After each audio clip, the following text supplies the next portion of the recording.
love drawing and I love copying things, but seriously, that's the worst face I've ever seen. I think it's shocking, but it's not going to get much better than that. Do you ever visualise you winning or anything in your head? You know? Always. I always dreamt of winning the World Cup, but not happened yet. Still look back to '98.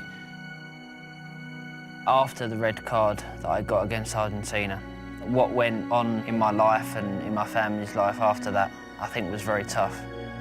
It was probably the toughest moment in my career. I was having death threats. I never felt safe for 3.5 years. People used to turn around and they're saying that you've let your country down and you've let your family down, so how does that feel? I don't think I'd ever felt as alone as that as a person, as a footballer. It can knock a person down so much that they just go under. Outside pubs in London, there was effigies hung of me, and this was on the front of the newspaper. It's just something that sticks in my mind from that time.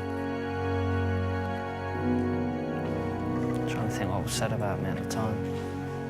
And there was a headline of 10 lions, 1 stupid little boy. It's still emotional, isn't it? It's still raw. Yeah.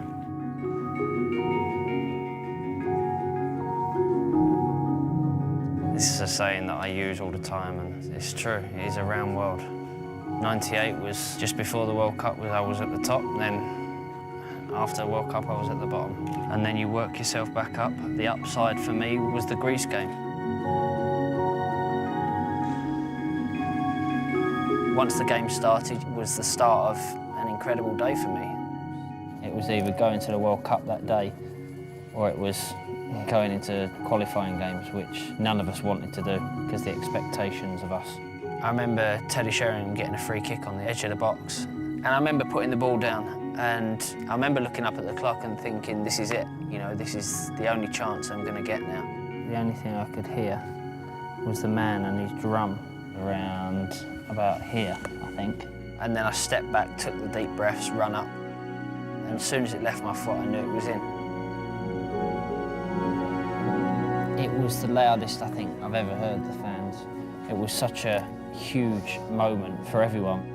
I remember just running off and being that excited, just jumping up in the air. You know, I could have touched the top of the stadium if I wanted to because I felt that high.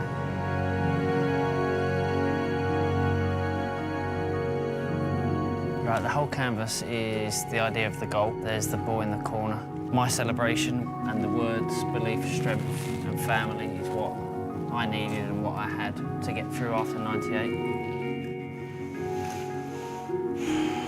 Finishes it off. Being in front of a blank piece of paper with experts around you as well, I think that is much more daunting than stepping out in front of 90,000 people playing football.